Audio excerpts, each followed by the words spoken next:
Praise God. Purihin ng Diyos, sa oras na ito ay nais kong dumulog tayo sa mga salita ng Panginoon. Punta natin ang Book of Romans, chapter 1, verse 16. Ito ay isang verse na nagpapakita ng ganitong bagay. Sabi nito, verse 16, "For I am not ashamed of the gospel, for it is the power of God for salvation to everyone who believes, to the Jew first, and also to the Greek." Sa wikang Tagalog, anong sabi diyan? "Sapagkat hindi ko ikinahihiya ang ebanghelyo, sapagkat siyang kapangyarihan ng Diyos sa ikaliligtas ng bawat sumasampalataya, unay sa Hudyo at gayon din naman sa Grego." Lahat ay magsabi, Amen. Purihin ng Diyos, mako po tayo sa oras nito. Amen. Salamat sa biyaya ng Panginoon. Salamat sa mga salita ng Diyos na ating napakinggan. At ito ay napakahalaga sa buhay ng bawat isa.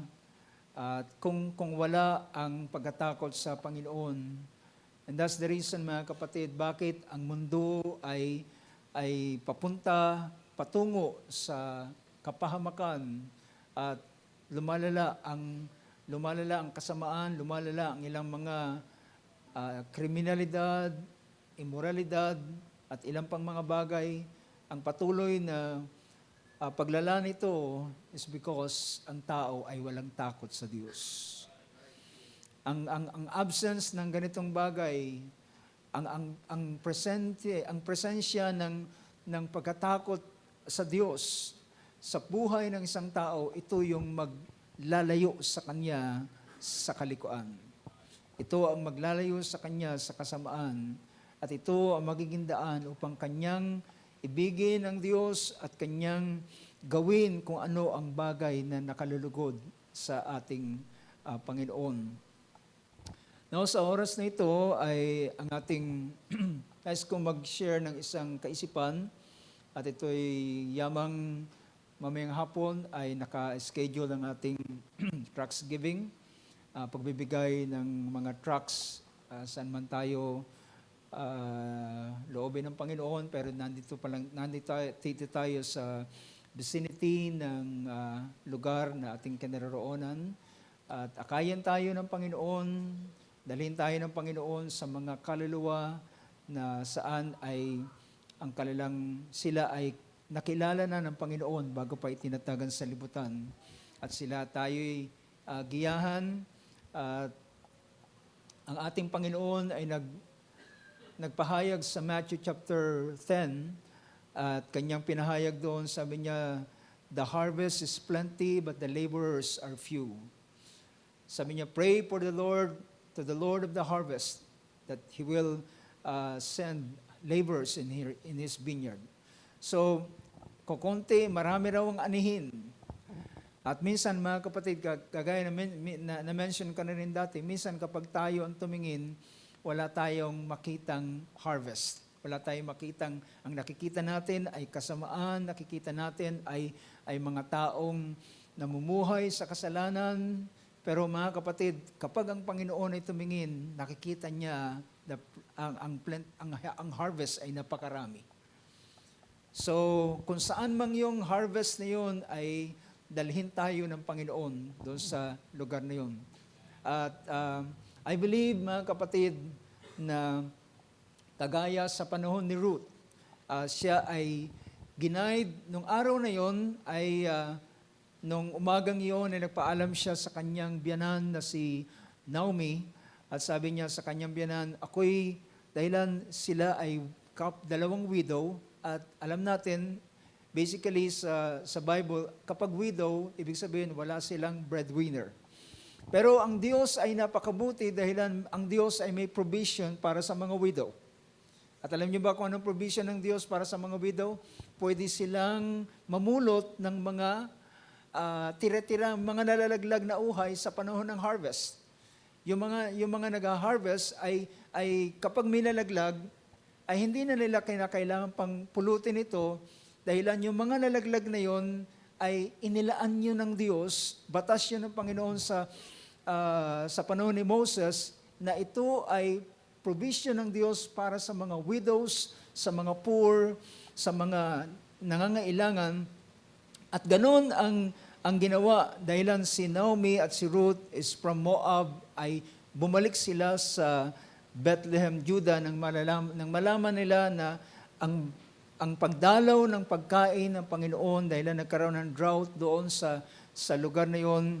At nang mabalitaan nila, bumalik sila at eksakto sa kanilang pagbabalik ay barley harvest. So, nang siya'y bumalik doon at ang kanyang nasumpungan ay hindi niya alam kung saan siya pupunta, pero meron siyang nakitang pag-ani at doon siya nagpasimulang sumunod sa mga nag-harvest. But hindi natin masabing ito ay nagkataon lang, ito ay guidance ng Panginoon kay Ruth. Amen na kasi amen. At alam niyo kung saan siya nakarating, on what field siya humantong? In the field of Boaz. At ang field ni Boaz ay panahon, yun ay hina-harvest, at hindi lamang yun, si Boaz ay malapit na kamag-anak ng kanyang pamilya, ng kanyang asawa, at yun ang naging daan ng kanyang redemption.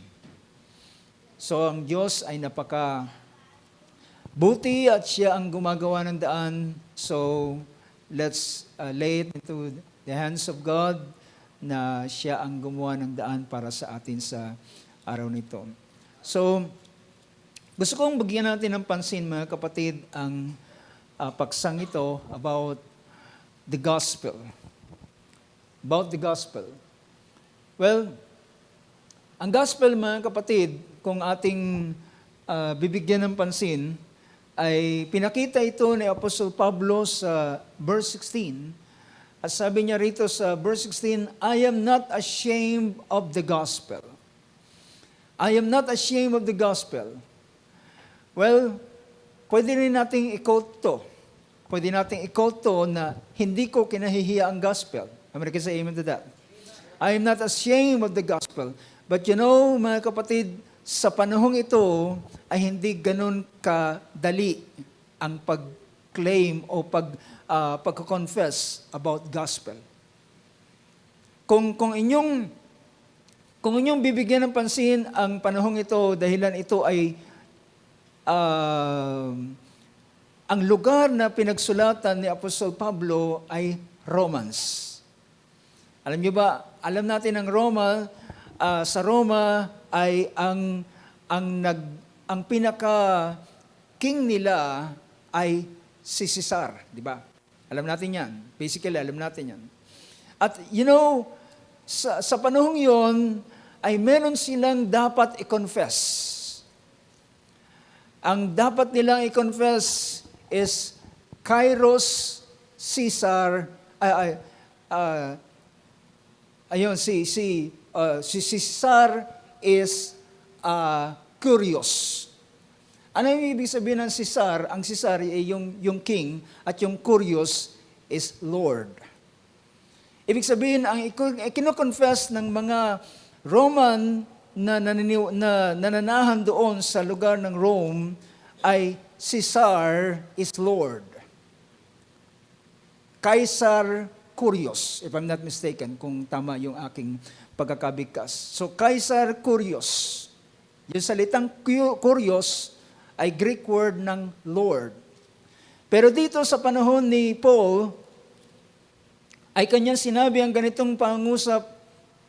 Alam niyo ba, ang hindi kilalanin ang si Caesar ay kamatayan. Ang kilalanin mo si Caesar ay maliligtas ka. Ibig sabihin, mapapreserve ang iyong buhay at ikaw ay mabubuhay. Pero alam nyo, nang si Paul ay sumulat sa Roma, ay pinahayag niya ang ganitong bagay. At sabi rito sa chapter 10 ng book of Romans chapter 10 verse 8, sabi niya, but what does it say? Anong sinasabi nito, ang salita ay malapit sa iyo, sa iyong bibig, sa iyong puso.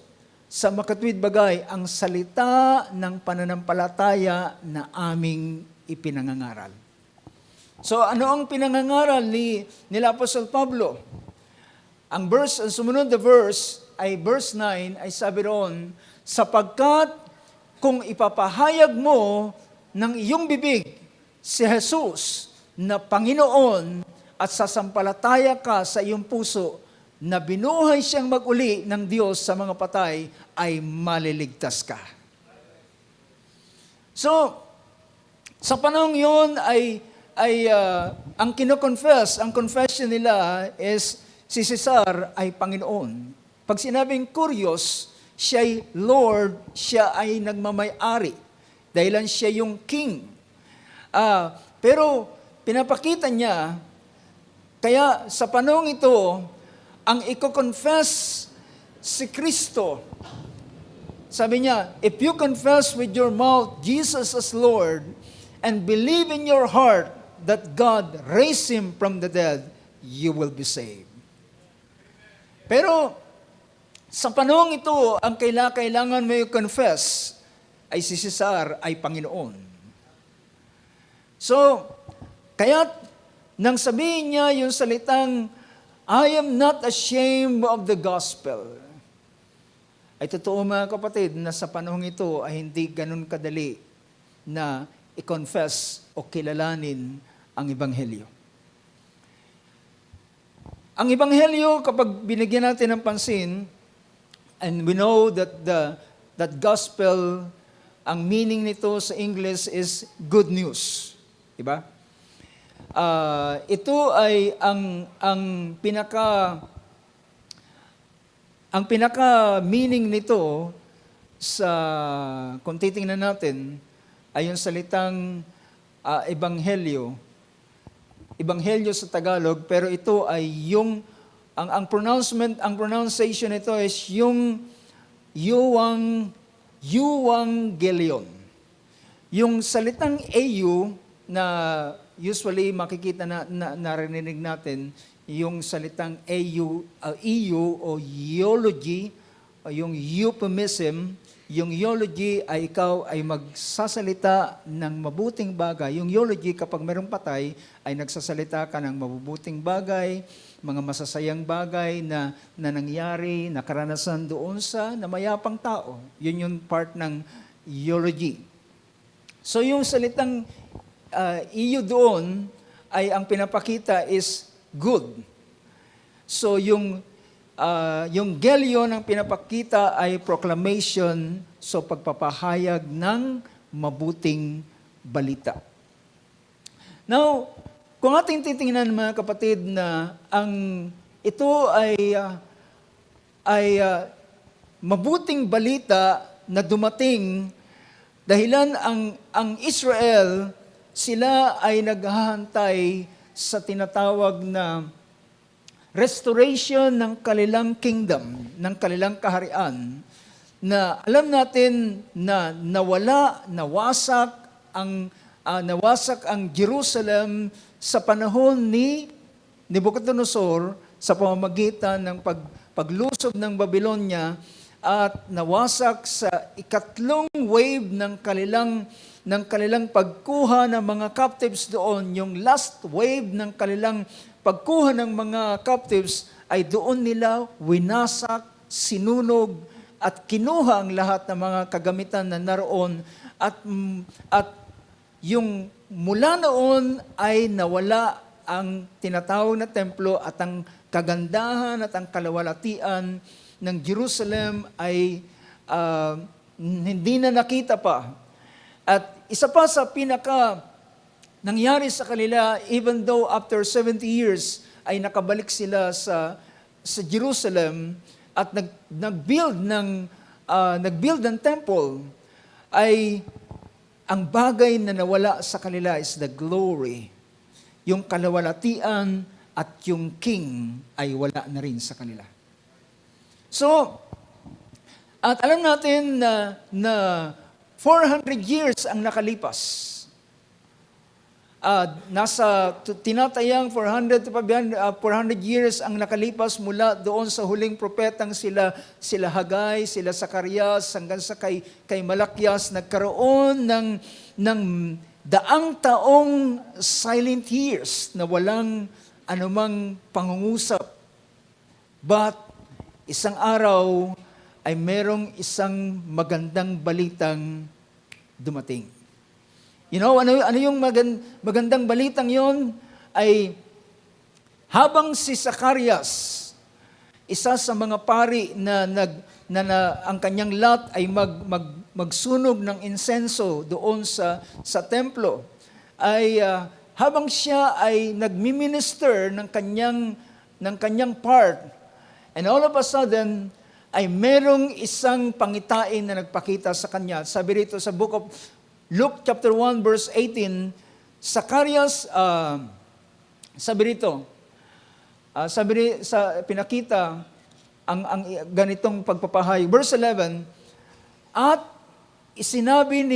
at napakita sa kanya ang isang anghel ng Panginoon na nakatayo sa dakong kanan ng dambana ng kamangyan. So nagpakita sa kanya ang isang anghel ng Panginoon, and ang pinapakita rito, ang anghel na ito ay walang iba kundi si Gabriel. At verse 19 ay nagpakilala ang anghel na ito. At mga kapatid, ito yung mensahero ng Diyos na ginagamit niya sa tuwing meron siyang mensahe na ipinapaabot sa Israel. At ang anghel na ito ay nagpapakita kahit man sa panahon pa ni Daniel. Diba naalala niyo sa book of Daniel, chapter 9, chapter 10, at ilang pang mga bagay, ay dumating si Anghel Gabriel at siya ang nagpakilala ng mga taon na darating at lilipas bago ang Misaya o ang Kristo ay dumating. At pagkatapos ng ilang daang taon, ay sabi rito ng verse 19, at pagsagot ng anghel ay sinabi sa kanya, ako'y si Gabriel na nakatayo sa harapan ng Diyos, at ako'y sinugo upang makipag-usap sa iyo at magdala sa iyo nitong mabubuting balita.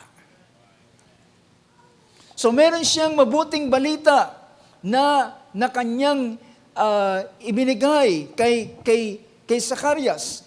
At sabi niya, ng sumunod na verse, sabi niya, at narito, sabi rito, ikaw ay hindi makakapagsalita o mapipipi ka, hindi ka makakapangusap hanggang sa ang araw na mangyari ang mga bagay na ito ay sapagkat hindi ka sumampalataya sa aking mga salita at magaganap sa kanilang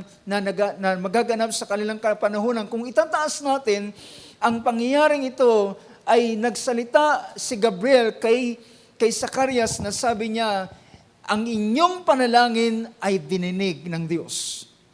Ang panalangin na tinutukoy ni Gabriel ay ang kanilang prayer na sila'y magkaanak. At tinanggap na nila na sila'y hindi magkakaanak dahilan matanda na sila, pero mga kapatid, sa Diyos ay walang bagay na imposible.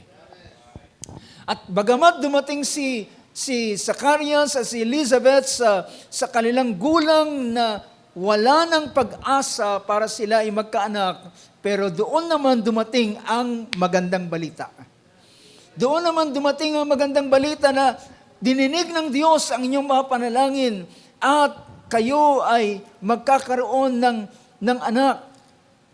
Sabi ng verse 13, but the angel said to him, huwag kang matakot, Zacarias, ang inyong mga panalangin, sabi niya, sapagkat dininig ang daing mo at ng asawa mo si Elizabeth ay manganganak sa iyo ng isang anak na lalaki at tatawagin mong Juan ang kanyang pangalan.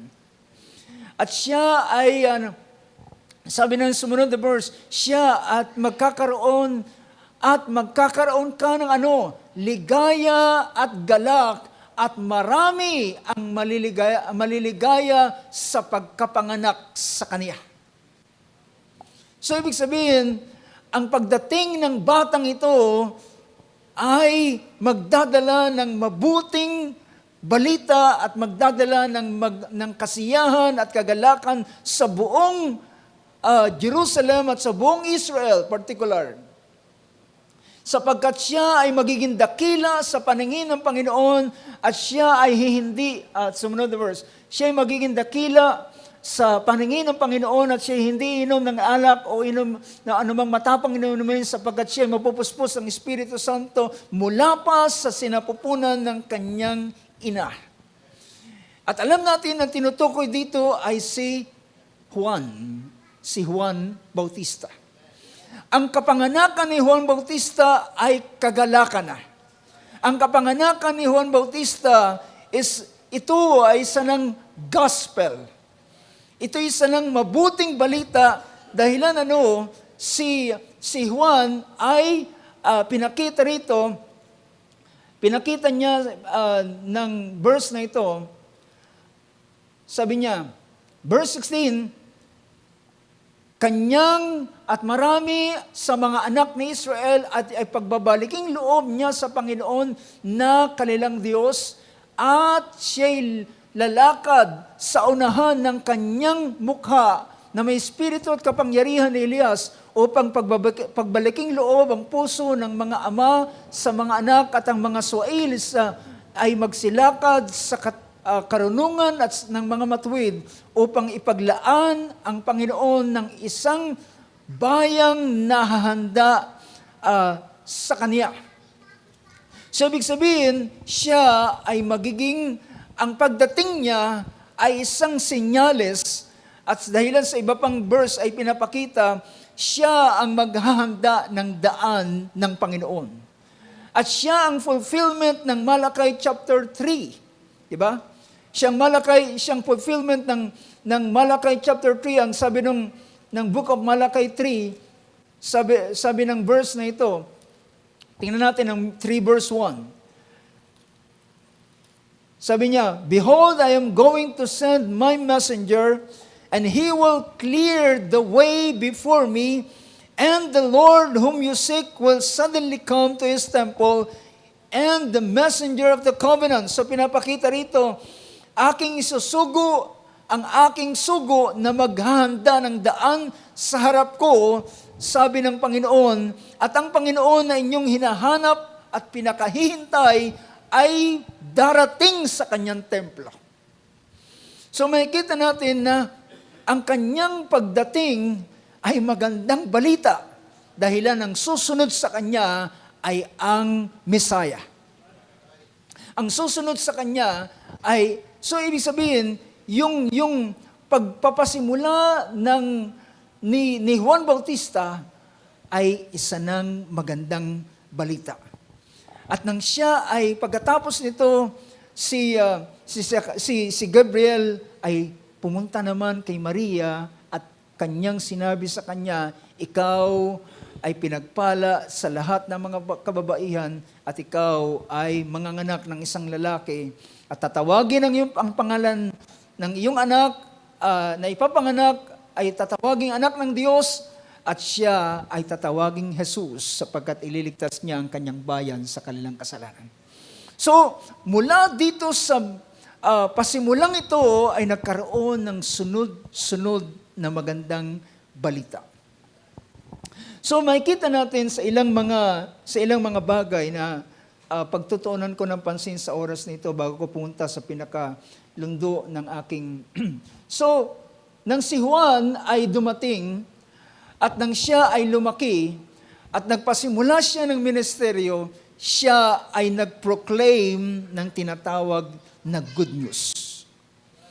Nag-proclaim siya ng good news, nag-proclaim siya ng gospel, sabi niya, ang kaharian ng Diyos ay malapit na. Magsisi kayo sapagkat ang kaharian ng Diyos ay malapit na. So ang kanyang, ang ministry ni John at ang good news na kanyang daladala ay ang i-introduce ang hari ng kingdom na ito. So, dahilan ng kingdom na yan na siyang pinakaiintay nila, this glorious kingdom, na ipinangako sa Old Testament sa mahabang panahon, ay nang marinig nila ito ay magandang balita para sa mga Hudyo.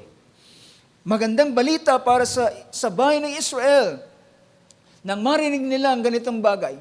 So, ang si Juan Bautista ay ipinakilala ang ating Panginoon, hindi niya alam kung sino siya, hindi niya kilala kung sino siya, pero kinakailangan siyang ipakilala sa pamamagitan ng bautismo.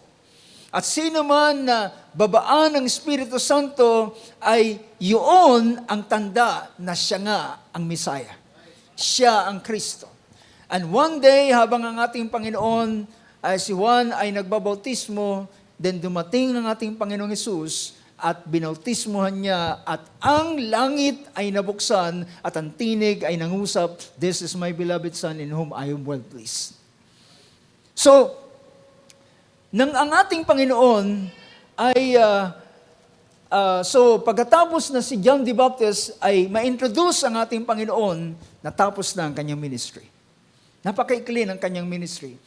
It just, ilang panahon lamang na matapos niyang i-introduce ang ating Panginoon at kinabukasan matapos siyang mabaptize, nang nakita niya ang ating Panginoon, sabi niya, "Behold, the Lamb of God that will take away the sins of the world." So pagkatapos noon, siya ay dinakip na ni Herodes at siya ay pinakulong na at natapos na ang kanyang ministry. Pero nakapagbautismo siya ng maraming mga tao sa Jerusalem, sa Judea, na nanggagaling sa Jerusalem at Judea, na nagpapasisipagparoon doon sa Jordan River at kanyang binabautismuhan at kanya lamang tinanggihan ay yung mga Pariseo. Na sabi niya, "Magdala kayo ng bunga ng pagsisisi at huwag niyo sabihin kayo'y mga anak ni Abraham." So after na ma-introduce ang ating Panginoong Hesus, then ang ating Panginoon ay meron din siyang kanyang sariling gospel. Meron din siyang mabuting balitang daladala. Kung si John, ang kanyang balita ay ipakilala ang hari ng kaharian, ngayon naman dumating ang hari ng kaharian.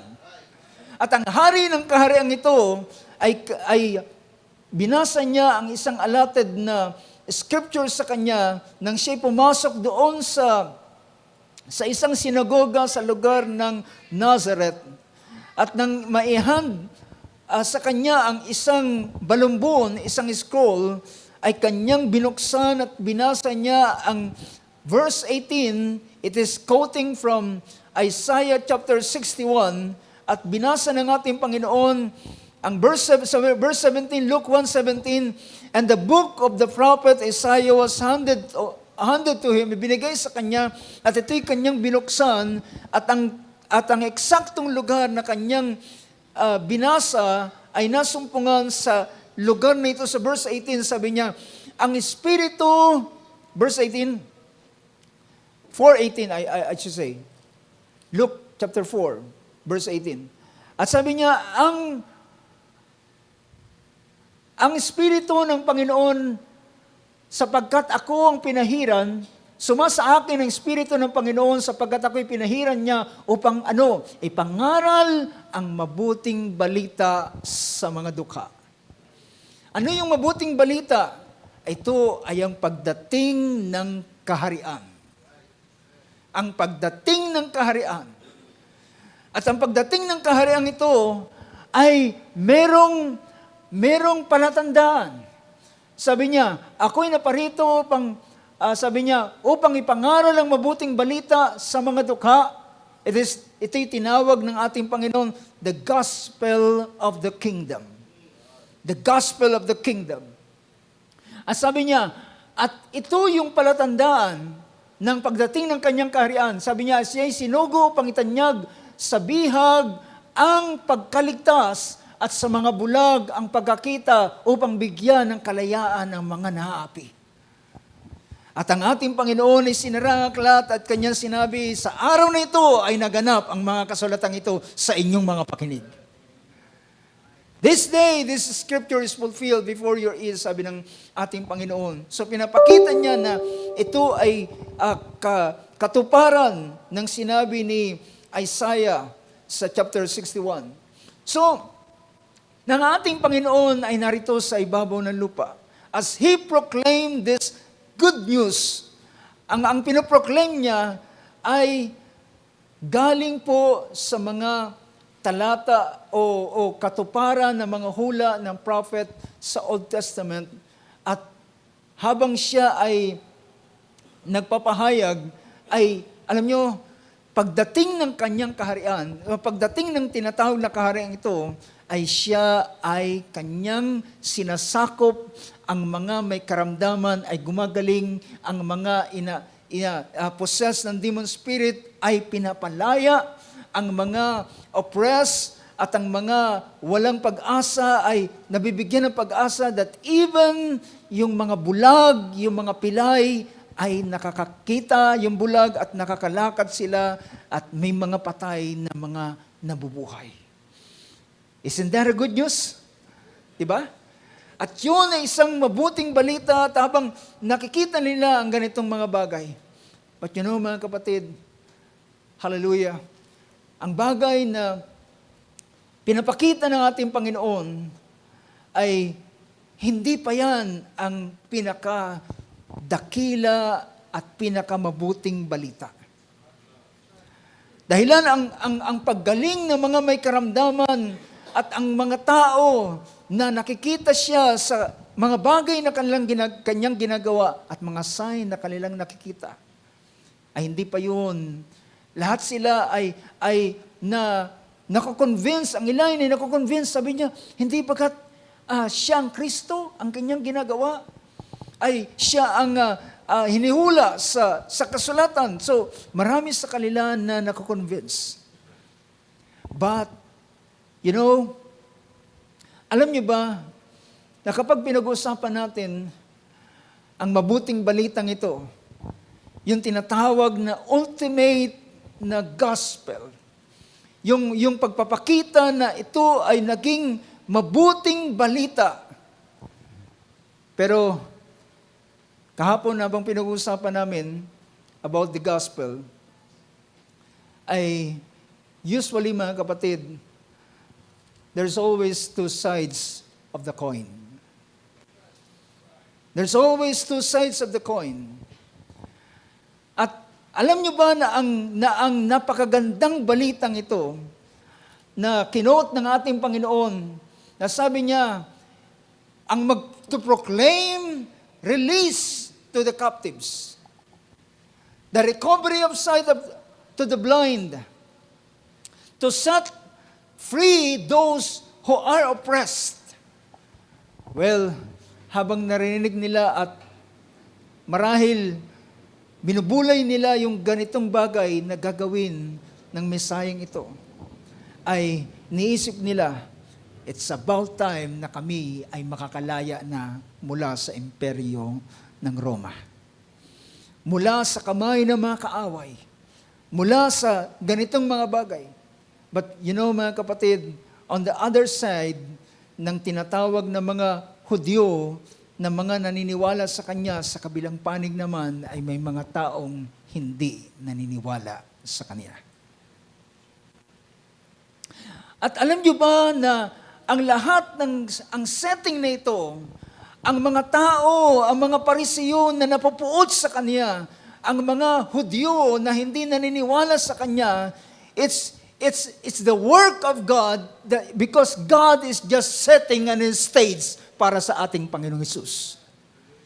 Ibig sabihin, ang mga nangyayari sa kanila, ang mga taong ito na nagagalit sa ating Panginoon, ang mga Parisiyo na nagagalit sa Kanya, mga Saduceo, ang mga eskriba, ang mga lawyer ng kautusan ni Moses na nagsasabing siya ay lawbreaker siya ng mga kautusan ni Moses, Sabbath breaker siya, at hindi niya tinutupad ang kasulatan, ang kautusan ni Moses, na nagpapasimula silang nagagalit sa ating Panginoon, nagiging bitter sa ating Panginoon dahilan masyado silang naging legalistic.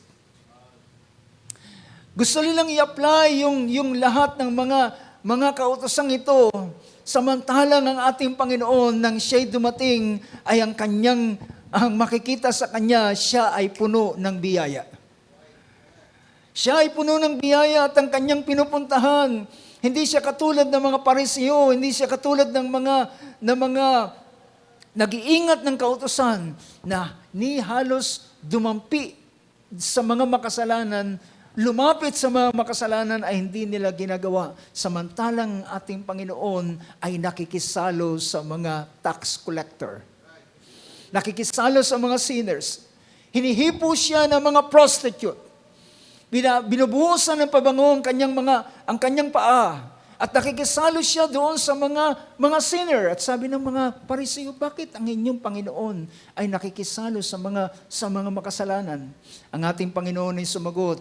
Sabi niya, ang walang sakit ay hindi na kailangan.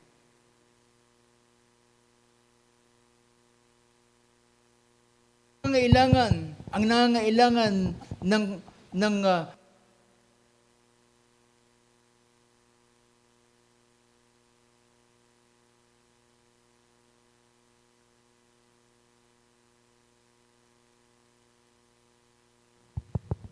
Okay, so sabi roon, ang nangangailangan ng doktor ay yung mga may karamdaman. At sabi ng ating Panginoon, ako'y naparito hindi para tawagin ang mga matuwid, kundi tawagin ang mga makasalanan.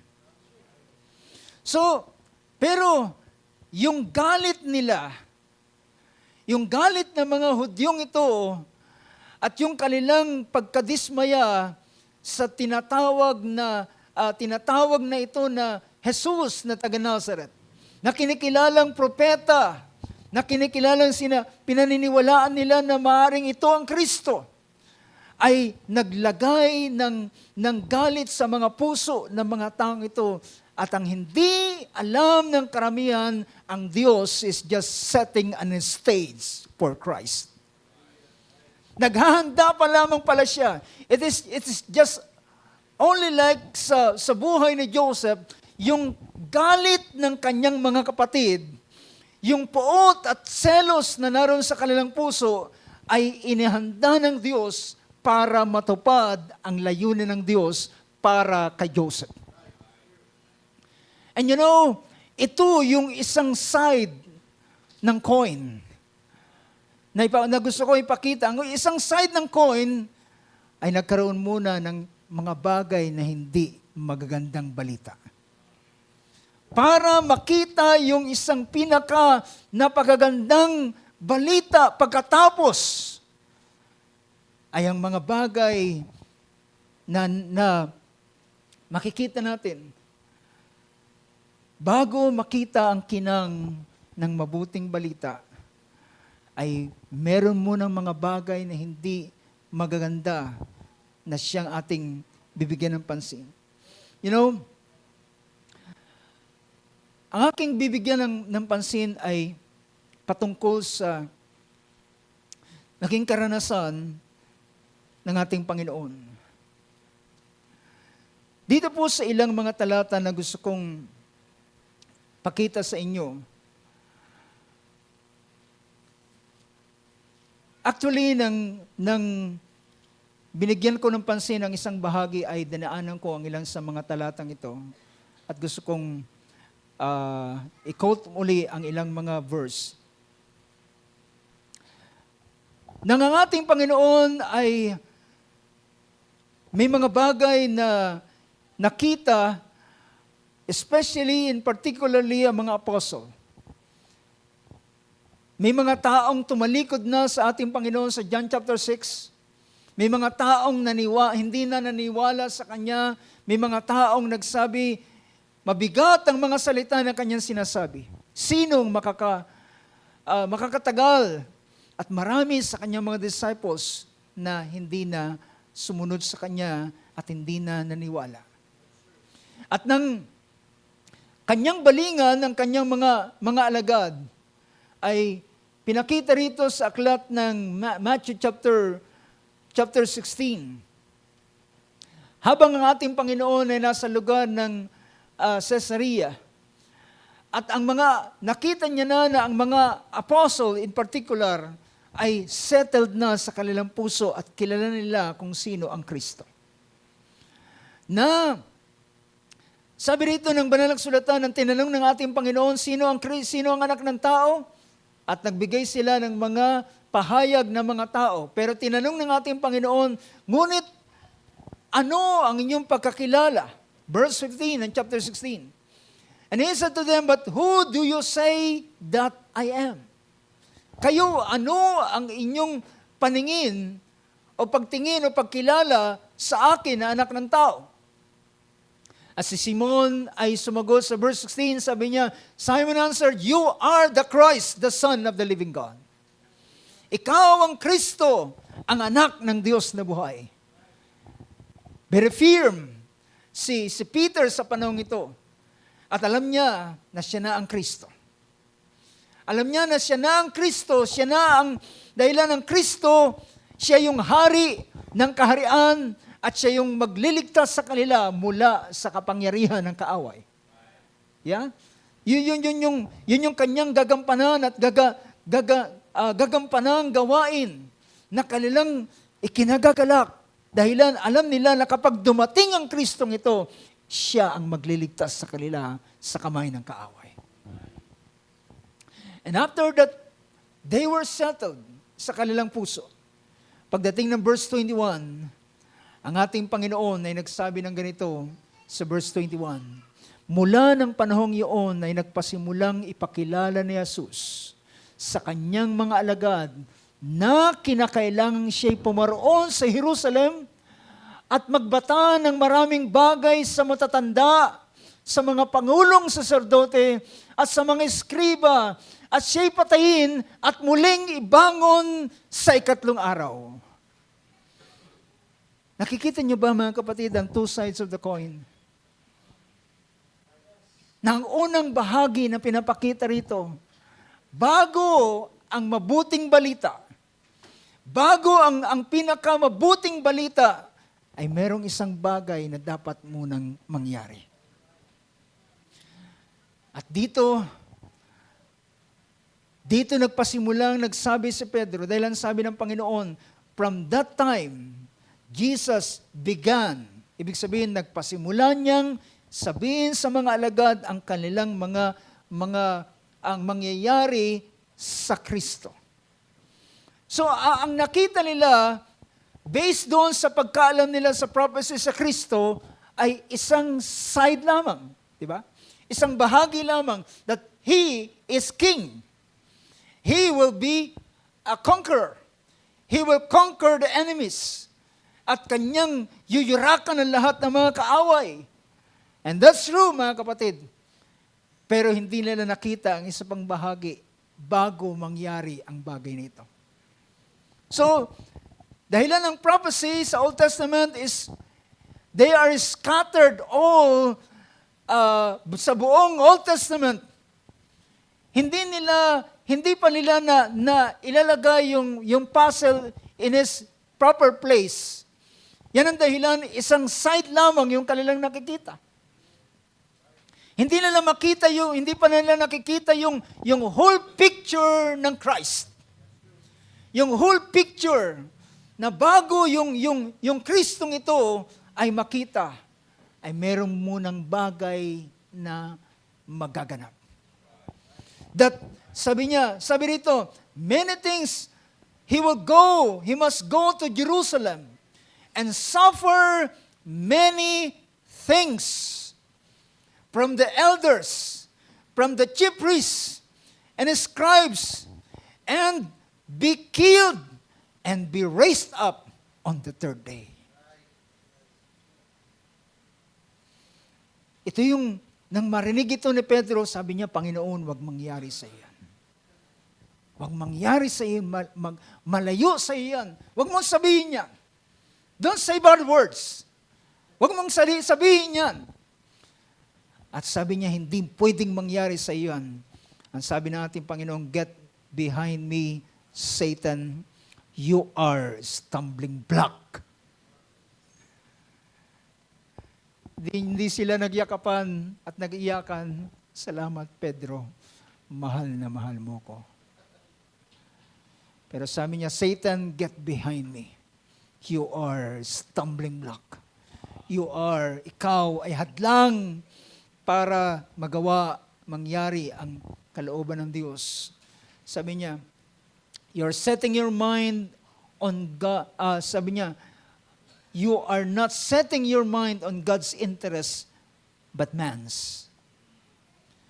Pagkatapos ito, mga kapatid, ay nangusap ang ating Panginoon nang naroon na siya sa lugar ng Galilee. So, he's coming down from mula doon sa lugar ng Capernaum o Galilee, at ngayon nasa isang bahagi na siya ng Galilee. And verse 22 ng chapter 17, so tandaan ninyo yung mga setting na ito, it is after the Mount Transfiguration. Pagkatapos ng Mount Transfiguration, na si Jesus ay nakita ng tatlong, Peter, James, and John, na nakita nila habang si Jesus ay nagpe-pray, ang kanyang anyo ay nagbago, ang kanyang damit ay kumikinang, siya ay nakita sa kanyang kaluwalhatian, at pagkatapos nito ay nakita sa magkabila na nakikipag-usap siya kay Moses and Elijah. At dinig na dinig ng tatlong saksing ito, so sila talaga ay sinama ng Panginoon para maging witness, to become witnesses doon sa mga bagay na magaganap doon sa Mount Transfiguration. At naulinigan o narinig nila, hindi lamang nila naulinigan, na dinig nilang malinaw na ang pinag-uusapan ni Jesus, Moses, and Elijah ay patungkol sa kanyang mararanasan sa Jerusalem. Luke 9, makikita natin yung account na yan. At narinig nila, at pagkatapos noon, nang sila'y bumaba, at habang sila'y naglalakbay sa bahagi ng Galilee, ay sabi ng verse 22, habang sila nagkakatipon while they were gathering together in Galilee, Jesus said to them, the Son of Man is going to be delivered into the hands of men. The Son of Man is going to be delivered into the hands of men. And verse 23, they will kill him, and he will be raised on the third day. So siya ay papatayin. And they were deeply grieved. Unti-unting naguguluhan sila. Bakit ganito ang sinasabi sa amin? Bakit ito yung mga binabalita niya sa amin na mangyayari sa kanya? They were puzzled. Naguguluhan sila sa sinasabi ng ating Panginoon. Bakit ganito ang kanyang sinasabi? Kung siya ang Kristo, bakit sinasabi niya, siya ay papatayin at siya'y ibabangon? So, nawalang yung kaisipan nila doon sa pagbangon, nakapokus doon sa kanyang kamatayan. Pero mga kapatid, habang ang panahon ay lumilipas, nililinaw ng Panginoon ang mga bagay na kanyang mararanasan.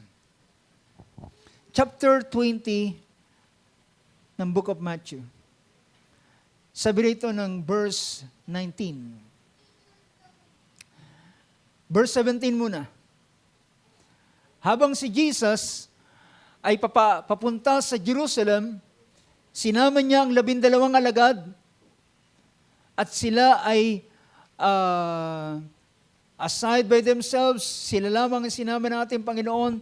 And on the way, He said to them, habang sila'y naglalakbay, walang ibang crowd, walang ibang mga tao, it's just only the disciples, the 12 disciples, sabi rito, behold, we are going up to Jerusalem, and the Son of Man will be delivered to the chief priests and scribes.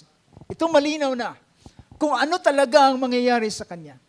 So, ibig sabihin mga kapatid, alam ng Panginoon kung saan siya mamamatay, kung paano siya mamamatay, kung anong detalye na mangyayari sa kanya, at kailan siya mamamatay.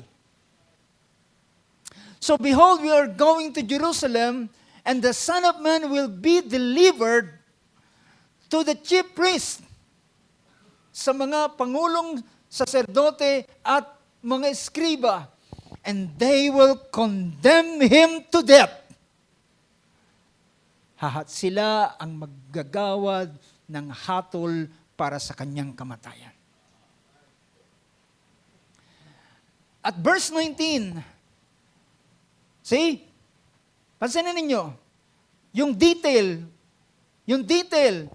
ibibigay siya, ang anak ng tao, ibibigay muna sa chief priests and scribes, at yung mga chief priests and scribes, they will condemn him, sila ang magbababa ng hatol para sa kanyang kamatayan. And verse 19, nang magkagayo, sabi niya, at ibibigay siya sa mga hentil. Nakikita niyo ba yung detail? Diba? Nakikita niyo yung detail. Eksakto kapag binasa niyo ang nangyari sa judgment ng ating Panginoon, eksaktong-eksakto ito ang bagay na nangyari. Binigay siya ni Judas sa mga chief priest. Hinuli siya nung gabi. Diba? Dinala doon sa, dinala muna doon sa kay Caiaphas, diba? Sa chief priest muna. At doon muna siya in-interrogate. At may mga false witnesses, pero hindi nagko-corroborate yung kanilang mga witness, yung mga sinasabi nila. At nang siya'y tanungin, ikaw ba ang anak ng Diyos? Sabi niya, ako nga.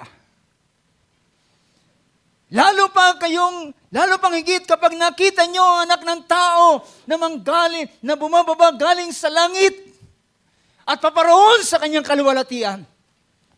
Pinunit ng high priest ang kanyang damit. Blasphemy, blasphemy. Ano pang witness ang kinakailangan ninyo? Diba? Siya ay karapat-dapat na mamatay. Yun ang ginawa nila. But brothers and sisters, ang Hudyo sa panahong yun ay walang karapatang magpataw ng death penalty. Why? They were under the Roman government. It's only the Roman government is allowed para maggawad ng death penalty sa mga hindi Roman citizen. So wala silang magawa. So kinakailangan nilang ibigay si Jesus kanino? Kay Pontius Pilate. Siya ang gobernador. So, ito yung detail na sinasabi mismo ng ating Panginoon. Ibibigay siya sa mga chief priests. So, basahin ko, and will hand over him to the Gentiles to mock and scourge and crucify him, and on the third day he will raise up. At mga kapatid, nang dumating na siya sa Jerusalem, sinalubong siya ng napakalaking crowd. At nagbubunyi ang crowd na ito. At sabi, at dito na nalubos ang galit ng mga Pharisees. Sabi niya, tingnan niyo yung crowd na nagbubunyi sa kanya. At wini-welcome siya. Anong sigaw? Hosanna! Hosanna! Ano ba yan? Alam niyo ba yung ibig sabihin ng Hosanna? Welcome to the King. Kanilang wina-welcome yung hari na dumarating. Pero, ang hindi nila napansin, ang haring ito ay hindi nakasakay sa kabayo. Diba? Napansin nyo? Yung kanyang sinasakyan ay hindi ito tanda ng war. It is not a sign for a conqueror. Sabi ng Book of Zechariah, behold your king coming meek. Isang maamo na nakasakay sa isang asno. Not in a horse, pero sa pagbabalik niya, saan siya nakasakay? Diba? Sa kabayo. Because siya ay magko-conquer na. But at this time, mga kapatid, dumating siya as what? As a meek person. At sa harapan ni Pontius Pilate, siya'y nagbigay ng mabuting testimony na sabi ko na kanina, mga kapatid. So pagdating ng yung crowd ay nagagalit sa kanya. At sabi niya, ano ang mangyayari sa susunod kung ganito ang crowd na ito? Well, ibig sabihin landslide na para siya maging hari. So kailangan nating pigilan. Kailangan natin. So ang Jerusalem, ang mga priest ay meron silang council na binubuo ng 70 elders. At doon sa 70 elders ay, alam niyo ba, kasama roon sa 70 elders si Joseph of Arimathea. Basahin niyo yung scripture. Si Joseph of Arimathea is one of the council. Siya isa kabilang dun sa council. At sabi roon, nang ibinaba ng council, ang planong pagpatay kay Jesus, hindi siya sumang-ayon. Siya yung hindi sumang-ayon. At I'm not sure if Nicodemus is one of those doon sa council. Kung kasama man siya, 68 votes lang. Kulang ng 2. Pero, majority win. Pero mga kapatid, ng kanilang planuhin ito, malaking problema. Paano natin siya makukuha? Paano natin siya mahuhuli? Pero sabi niya, wag natin itong gawin sa panahon ng kapistahan dahil magkakaroon ng uproar. Gawin natin ito bago ang kapistahan. At mga kapatid, may malaking breakthrough sa kanilang problema. May kumakatok. Si Judas Iscariot. Ano ang ibibigay niyo sa akin kapag ibibigay ko sa inyo si Jesus na taga Nazareth? Nagkasundo sila, 30 pieces of silver. Call. Sasabihin ko sa inyo kung kailan at imimit natin siya at huliin natin. Fast forward tayo. Dito sa Matthew chapter 26, tingnan ninyo ang sabi ng ating Panginoon sa kanyang prayer bago ang pagkahuli sa kanya. Verse 36, then chapter 26 ng book of Matthew. At nang magkagayon, dumating si Jesus na kasama sila sa isang dako na tinatawag na Gethsemane. At sinabi sa kanyang mga alagad, magsiupo kayo rito samantalang ako'y paroroon doon at mananalangin. At sabi rito, next verse, at kanyang sinama si Pedro, 2 anak ni Zebedeo, at nagpasimula siyang namanglaw at nang lumong totoo. Tandaan natin mga kapatid, bago ang isang mabuting balita, ito yung mga bagay na naganap. Sabi rito, he took Peter, the two sons of Zebedee, and began to be grieved and distressed. 38, then he said to them, my soul is deeply grieved to the point of death. Ako ay labis na namamanglaw ang aking kaluluwa hanggang sa kamatayan. Mahirap imagine ang ganitong bagay, pero dahilan alam niya yung kanyang maranasan.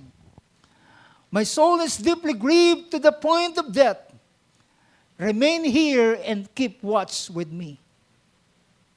At siya'y yumaon at siya'y yumuko at siya'y nanalangin at sabi rito sa verse 39 sa kanyang prayer, my Father, if it is possible, sabi niya, this cup pass from me, yet not as I will, but as you will.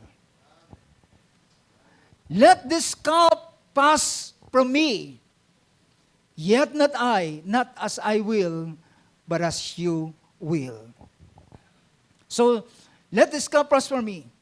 Ang sumunod na prayer ng ating Panginoon sa pangalawa, sabi niya, dumating siya sa mga disipulo, nakita silang natutulog, at sabi niya sa kanila, so you men could not keep watch with me for 1 hour? Di ba kayo pwedeng makisama sa akin sa pagbabantay at pagpupuyat kahit 1 oras man lamang? Keep watching and praying. Verse 42. He went again to second time and prayed, saying, my Father, if this cannot pass away unless I drink it. He is also referring to the cup. Nakukuha nyo? He's referring to the cup. Let this cup pass from me. Pero sabi niya, ang cup na ito, sa kanyang second prayer, ay hindi talaga lalagpas sa kanya. See, yung cup na yon ay hindi yun pwedeng dumaan sa kanya. Pag dating nito sa kanya, kinakailangan niyang inumin ito at walang ibang pagkakataon na hindi ito lalagpas sa kanya, kundi ito'y kanyang inumin. Sabi niya, your will be done. At sa isang account ng Book of Luke, sa kanyang huling prayer, ay nanalangin siya, not my will, but your will be done. At pumatak ang kanyang pawis na kagaya ng dugo. You know, mga kapatid, ano ang laman ng cup na ito? Ano yung nilalaman ng cup na ito? Maaaring iniisip natin is the suffering. Naalala ko sabi lumapit sa ating Panginoong Hesus ang isang ina at hinihingi, nagpapadrino sa kanyang mga anak. Ito yung mga anak na Zebedee, si James at si John. At sabi ng kanyang nanay, maari ba? Meron akong kahilingan sa iyo. Dahilan alam nila na si Jesus the Christ is King at meron siyang kingdom, meron siyang kaharian. Sabi niya, ang kahilingan ko sa iyo ay ipag-utos mo na sa iyong kaharian ay ang aking 2 anak ay ang isa'y maupo sa kanan, ang isa'y maupo sa kaliwa. So talagang gusto niya ng masigurado. Verse 22, sabi ng verse 22 ng chapter 20 ng Matthew, you do not know what you are asking. Are you able, Matthew 20, verse 22, are you able to drink the cup that I am about to drink? And they said to him, we are able. Pero sabi ng Panginoon, pwede niyong inumin, pero ang paglalagay sa kanan at kaliwa ay wala sa akin, kundi para ito sa kanila kung kanino ito itinalaga. What is the cup? Ano ang cup na ito? Ito ba ay ang suffering lang? Kung ating titingnan, mga kapatid,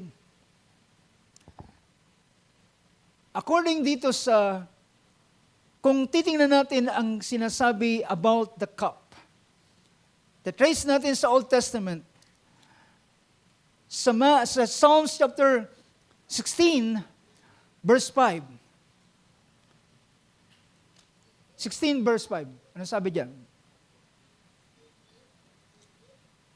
Psalm 16:5.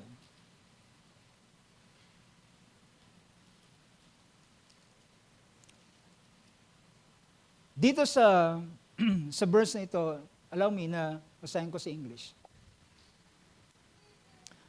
The Lord is the portion of my inheritance and my cup. Pag sinabing cup, ay ito yung bahagi na ibibigay sa iyo. Ito yung portion na ibibigay sa iyo. Dito sabi rito, the Lord is the portion of my inheritance and my cup. You support my lot. So pag sinabing cup, ay ito yung bahagi na ibibigay sa kanya. Sa iba pang verse, 75 verse 8 ng Book of Psalms.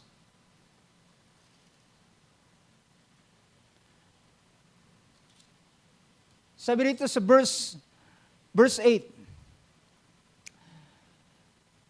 "For a cup is in the hand of the Lord, and the wine foams." So, sabi niya, sa kanyang kamay, ano sabi sa Tagalog? Sa kanyang kamay, sa kamay ng Panginoon ay may isang saro. At ang alak ay bumubula. It foams. Puno ng pagkakahalo-halo at kanyang iniligwak din, tunay na ibubuhos ng lahat na masama sa lupa ang latak at iinumin. For cup is in the hand of the Lord, and the wine foams. It is well mixed, and he pours out of this. Surely the wicked of the earth must drain and drink down its dregs. So ang pinapakita diyan, ang sunod na verse, yung pa rin, last part ng verse 8, sabi niya, pero sa wikang Ingles ay pinapakita rito, surely all the wicked. Alam niyo ba yung cup na ito, ay ito yung galit ng Diyos na kanyang ibubuhos sa makasalanan. Surely all the wicked, lahat ng masama ng lupa ay must drain and drink down its dread. Ibig sabihin, iinumin niya ito kasama ng pinakalatak. Alam niyo ang pinapakita rito? Kapag tayo ay umiinom ng kape, yung kape minsan, yung mga, wala pa yung mga coffee maker ngayon,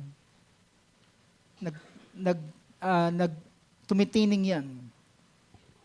At kahit man yung alak ay meron siyang pinapakita rito, yung cup na ito ay merong alak na bumubula at meron siyang latak. At ito ay napakapait at kinakailangang ubusin pati yung pinaka-latak niya. You know, alam niyo ba yung cup na ito? This cup is not just a simple cup. Ito ay kanyang portion na ibinigay sa kanya na hindi niya pwedeng lagpasan. At alam niyo kung anong, it's not the cup. Ang cup ay yung pinaka-vessel. Pero yung laman nito, yung laman noon, ay walang iba, kundi ang galit ng Diyos. Dahilan sa kasalanan. Ang galit ng Diyos, dahilan ng Diyos ay, siya ay ano? He's a God of justice. And as a God of justice, mga kapatid, hindi niya pwedeng palagpasin lang ang kasalanan na hindi hatulan. Anong sabi ng Panginoon nang magpakilala kay Moses? Exodus chapter 33 or 34. 34 ng Book of Exodus, sabi ng verse na ito, verse 6, the Lord passed by in front of him and proclaimed the Lord, and the Lord God is what? Compassionate and gracious, slow to anger and abounding in loving kindness and truth. Verse 7, who keeps loving kindness for thousands, who forgives iniquity, transgression, and sin. See, siya ay nagpapatawad siya ng kasalanan, sa Tagalog, siya ay gumagamit ng kahabagan, kaawaan sa libo-libo, nagpapatawad ng kasamaan, pagsalangsang at kasalanan sa anumang paraan, sabi niya, sa lahat ng mga masasamang ito. See? Nagpapatawad ng kasamaan, ng pagsalangsang at ng kasalanan. Yet, sabi dito ng sumunod na pangungusap, yet, He will by no means leave the guilty unpunished. Nagpapatawad siya sa mga taong hingi ng tawad, pero hindi niya pwedeng palagpasin ang kasalanan because God is a God of justice. Ang Diyos ay hindi lamang Diyos ng pag-ibig. Kaya siya naging Diyos ng pag-ibig, ay siya rin naman ay Diyos ng katarungan at kahatulan. Alam niyo ba na ang magandang balita na pinatawad ang iyong kasalanan ay hindi lamang debt cancellation? It is not debt cancellation. Ang description ng banal na sulatan, your debt is paid in full. It is not cancellation. Kapag kinancel lang yan, baliwala na. Kaya na-cancel ang ating kasalanan dahilan may nagbayad. And that's the gospel. But before this gospel, mga kapatid, he must drink the cup.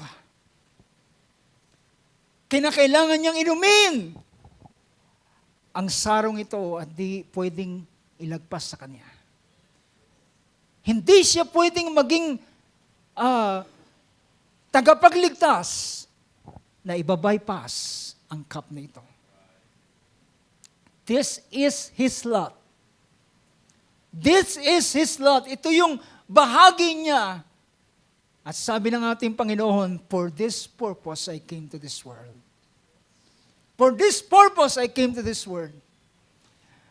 At kaya doon sa prayer niya sa Gethsemane, Father, if it is possible, let this cup pass from me. Nevertheless, not my will, but your will be done.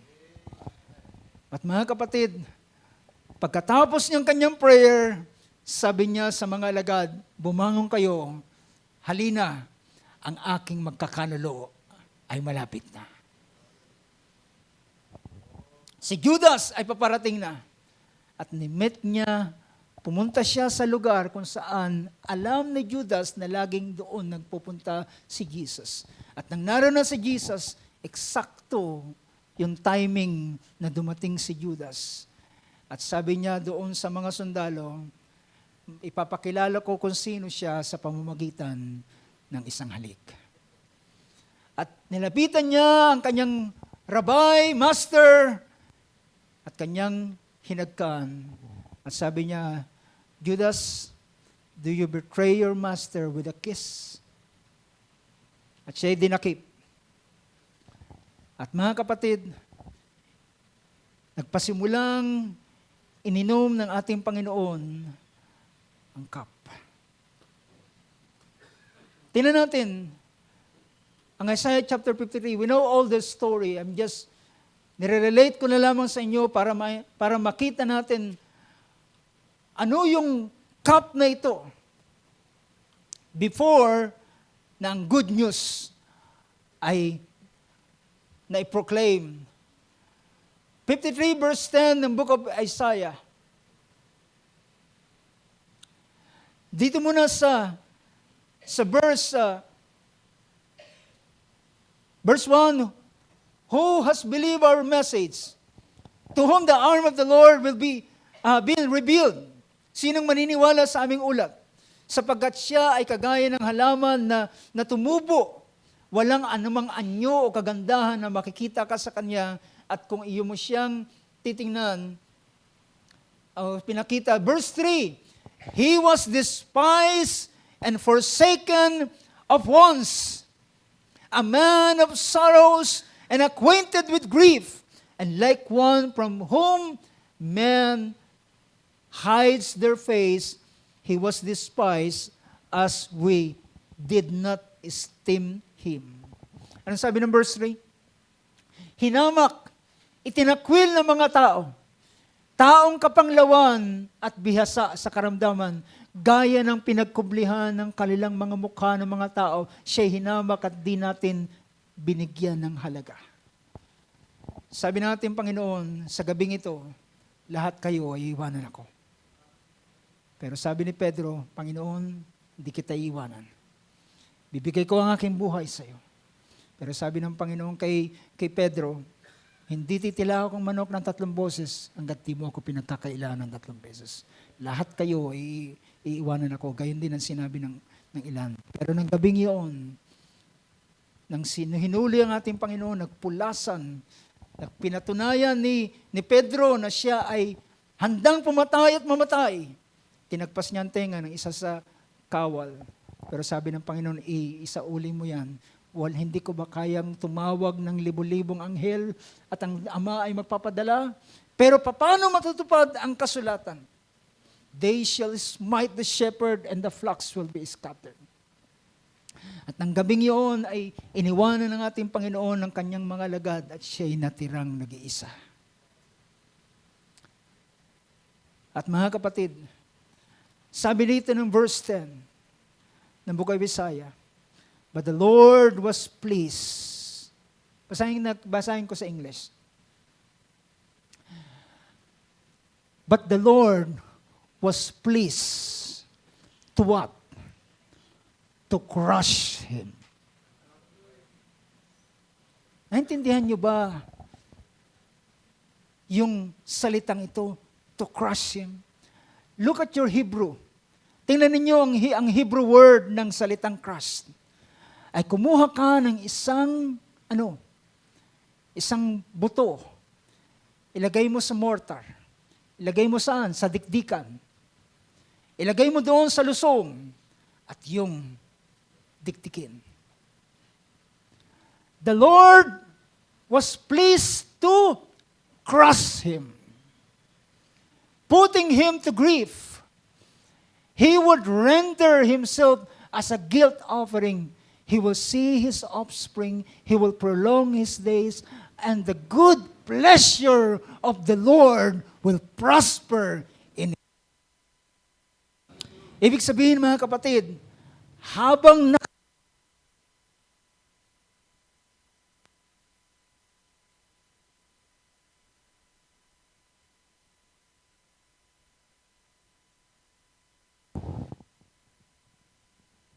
because what? Ang justice ay naibigay. Ang justice na hinihingi ay naibigay. You know, mga kapatid, it is not our sin, it's not just been canceled. Ang isang example ng mga ngaral narinig ko, kung ikaw dumating sa iyong bahay, nakita mo ang iyong mga buong mag-anak ay nakahandusay at duguan, at naroon sa isang sulok, hawak-hawak ang bunso mong anak, at nakahawak pa siya sa kanyang sa patalim na ginamit na pangpatay sa lahat ng iyong kamag-anak. At siya'y tigmak ng dugo at siya talaga ang ebidensyang pumatay. At dahilan ayaw mong ilagay ang iyong kamay, ang batal sa iyong kamay, binigay mo siya sa may kapangyarihan. At pagdating doon sa hukom, sasabihin na hukom, ang taong ito ay aking pinalalaya na. Anong sigaw ng mga kamag-anak? Justice! We need justice! Siya ang pumatay. Nakita ko, pinaslang niya ang aking buong sambahayan. Ngayon, palalayain niya siya. I need justice. At mga kapatid, ang Diyos ay nangailangan ng justice. At ang salitang Jesus has become the propitiation of our sin. Ibig sabihin, yung sacrifice na ginawa niya ay naging daan para masatisfied ang hinihinging justice ng Diyos. Kung anong nire-require na justice ay naibigay ni Jesus. He drank the cup. Sa pinaka, up to the very bottom ng cup na ito. And it's no wonder, mga kapatid, alam niyo ba ang huling statement ng ating Panginoong Hesus? Sa 7 last words doon sa cross. Tingnan natin ang John chapter 19.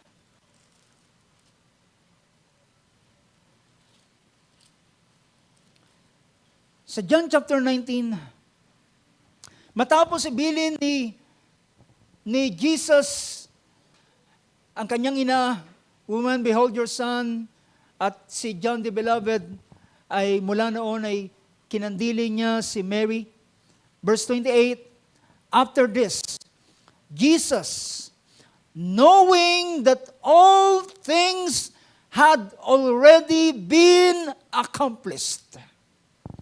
Lahat ay naganap na, lahat na nakasulat ay nangyari na at na-fulfill na. Has already been accomplished. To fulfill the scripture, He said, I am thirsty. And verse 29, at doon sa lugar na yon, a jar full of sour wine was standing there, so they put a sponge full of the sour wine upon a branch of a hyssop. Nagtubog sila ng isang sponge doon sa sour wine, sa maiasim na sa suka, at ito'y nilagay doon sa isang pole at nilagay sa bibig ng ating Panginoon a hyssop and brought it to His mouth. Therefore, when Jesus has received the sour wine, He drank the sour wine. Ininom niya yung maasim na sukang ito, and He said, it is finished. Because He drank all. Hanggang dun sa pinakalatak nito, ininom niya ang sarong ito at ang justice. Hallelujah. At sabi ng banal na kasulatan, nang siya ay malagutan ng hininga, lumindol, dahilan kinilala ng Diyos. At sabi ng mga senturyon, tunay na ang taong ito ay anak ng Diyos. Brothers and sisters, matapos niyang mainom, siya ay naging karapat-dapat na manunubos. Nang humingi sa panahon ni Juan, nasaan ang karapat-dapat? Lumitaw ang isang kordero na waring pinaslang. At sabi sa kanya, huwag ka nang umiyak, Juan.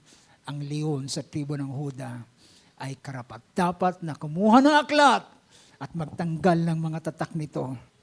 Hallelujah. At nang kunin nito ang buong hallelujah sang kalangitan ay umugong ng kalakasan ng pagpupuri at pagbubunyi. Dahilan, ang magandang balita ay dumating na.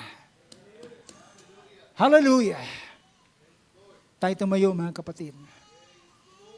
Alam nyo ba, bago nangyari ang magandang balitang ito, ang pinakamasaklap na balita ay ininom ng ating Panginoon ang saro. He drank the cup. He emptied the cup. At kanyang, hallelujah. Habang ating naawit muli ang awit niyan, through the blood, we can come now into His presence through this blood. And before we sing it, you know, mga kapatid, the cup is the wrath of God. what contains in the cup is the wrath of God. And after he drank the wrath, now, ang sabi ng Panginoon, nang si Paul ay sumulat sa 1 Corinthians chapter 10, this cup now is become the cup of blessing. Glory to God! It is not, you will not drink His wrath, but you will drink His blessing. Glory to Jesus. Truly, this is the gospel. This is the good news. Awitin natin ang awit na yan. Hallelujah. Blessed be your name, Lord God. O purihin ka, O Diyos. Bago ang balitang yan ay naging isang mabuting balita, merong isang kakilakilabot na balita na maranasan ng ating Panginoon. As I have mentioned kanina, mga kapatid, our sin is not just canceled. Our death is not just been canceled. It is paid. It's paid in full by His blood. And now we are now enjoying this gospel. Truly, this is the good news, because you no longer will drink the wrath of God. Di na natin iinumin pa ang galit ng Diyos. Sabi ng ating Panginoon, truly, truly I say to you, he that believes on me. Sabi ng ating Panginoon sa John chapter 5, verse 24, will not come into condemnation, but is passed from death unto life. You will not come into that condemnation. Dahilan, sino man ang makakadadaan sa condemnation ito, they will drink the wrath of God. Dahil isang araw, ang mundong ito ay ibubuhos ng Diyos ang kanyang kagalitan. Hindi dahilan sila'y makasalanan, kaya sila bubuhusan ng galit. Dahilan, ang Diyos ay nag-provide na ng paraan para hindi nila tamasahin ang judgment na ito, but they rejected it. Yun ang kahatulan na datanggapin. Dahilan ang sumampalataya ay hindi nahahatulan. Ang hindi sumasampalataya ay meron ng hatol sa Kanya. At iinumin nila ang galit ng Diyos hanggang sa pinakalatak nito. Praise God. Hallelujah. Oh, blessed be your name. Tayo manalangin sa oras na ito. Hallelujah. Let us appreciate this gospel. I appreciate, Lord God, this good news that we will not come into that condemnation. Di na kami papasok doon sa white throne judgment. Di na kami hahatulan.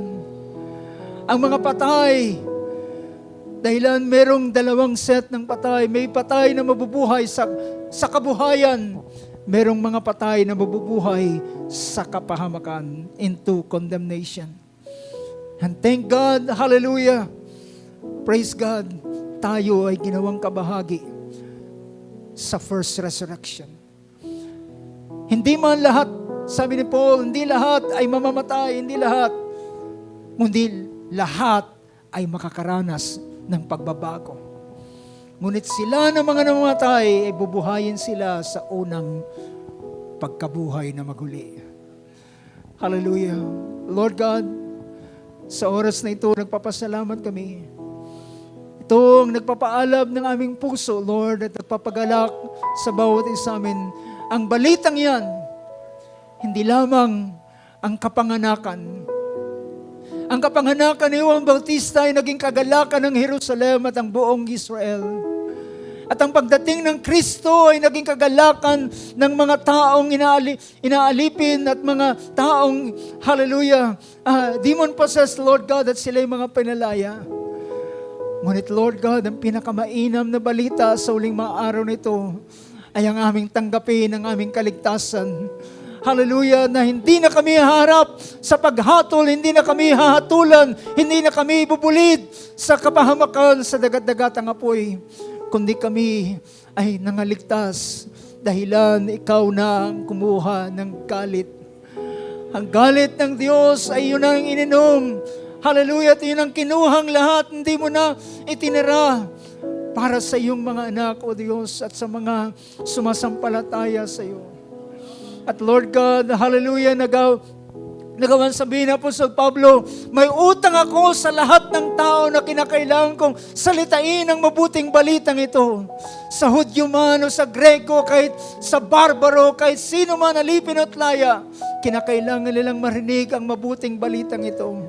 Hallelujah, na ikaw, Panginoon, hallelujah, ay binayaran mo ng buong buo ang lahat ng mga bagay para sa bawat isa sa amin. Lord God, we are free. Kami ay malaya na, Panginoon, sa lahat ng bagay. Hallelujah, at ito ay isang napakainam na balita, Panginoon. Lord God, higit pa ito sa kayamanan na pwedeng maranasan at sinabi mo, Panginoon, ananihin ng tao, makamtan niya ang lahat ng bagay sa mundong ito kung ang kanyang kaluluwa ay mapapahamak at kanyang tatamasahin lamang ang pansamantalang kasiyahan na kasama ng kasalanan. At ito ang ginawa ni Moses ng kanyang piliin ang kadustaan ni Kristo. Dahil alam niya ang pleasure ay pansamantala lamang, hindi ito magtatagal. Pero ang pangako ng Diyos ay tunay at totoo. At hallelujah, mas ninasa niyang maging kabilang sa mga inaalipustang anak ng bahay ng Israel. Purihin ka, O Diyos. Hallelujah. Lord God, salamat sa napakainam na balitang ito na pwede naming, hallelujah, na patuloy na umalingaw-ngaw sa buhay at sa puso ng iyong mga anak, Panginoon. Dinadakila namin ang iyong pangalan. Hallelujah, kami ang nagtatamasa, Lord God, ng mainam na mabuting balitang ito. Tunay nga, hallelujah, ito ay isang mabuti at mainam na balita para sa bawat isa amin. At kagaya na sinabi ni Apostol Pablo, na ang ebanghelyo na aking pinapangaral sa inyo, na aking tinanggap naman kay Kristo, na siya ay namatay para sa inyong kasalanan ayon sa kasulatan, na siya'y nabuhay na maguli ayon sa kasulatan. Lord God, salamat sa napakasaganang biyayang ito naming tinatamasa. Nais naming bigay sa iyo ang buong kapurihan, karangalan. Bayaan mo, Lord God, ng biyayang naming natanggap sa huling maaraw, ay ito ang aming nais ni balita sa kanino man na nangangailangan ng ganitong biyaya mo, Panginoon Diyos. Mawi sa iyo ang karangalan at pagdakila at paglawalhati sa pangalan ng aming manubos, sa pangalan ng aming tagapagligtas, sa pangalan ng aming Panginoong Heso Kristo. Oh, blessed be your name, O Lord Jesus. Oh, we bless your name, O Lord God. Thank you, Lord God. Hallelujah. Blessed be your name, O Lord Jesus. Hallelujah. Bless you.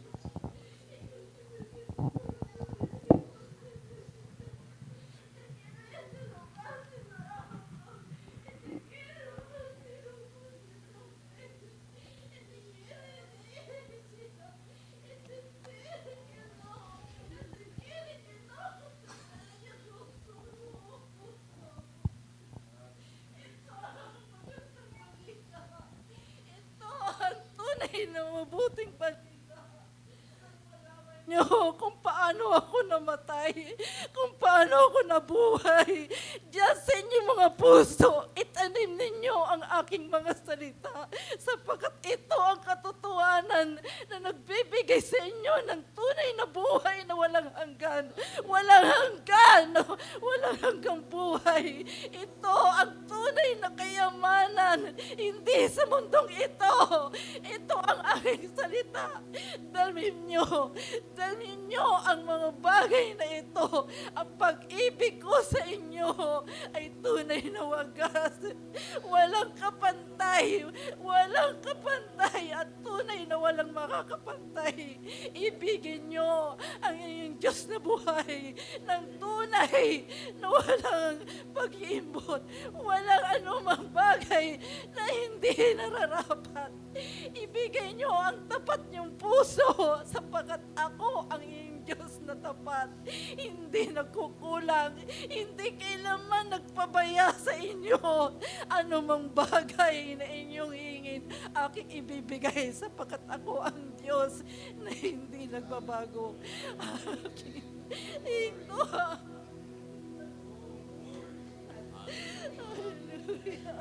Hallelujah. Purihin ang pangalan ng Panginoon. Hallelujah. Salamat sa iyo, dakilang Diyos, na siyang patuloy na nagbibigay sa amin ng sagana mga pagpapala. Tunay kailanman, hindi ka nagkulang, Lord. At tunay kailanman, hindi ka nagpapabaya sa iyong mga anak. Hallelujah. Purihin ang pangalan ng Panginoon. Hallelujah. Maaari ba na sabihin, praise the Lord. Oh, glory to His name. Luwalhati sa kanyang banal na pangalan dahil siya ang Diyos na siyang patuloy na nagbibigay sa atin ng higit sa ating mga kasapatan.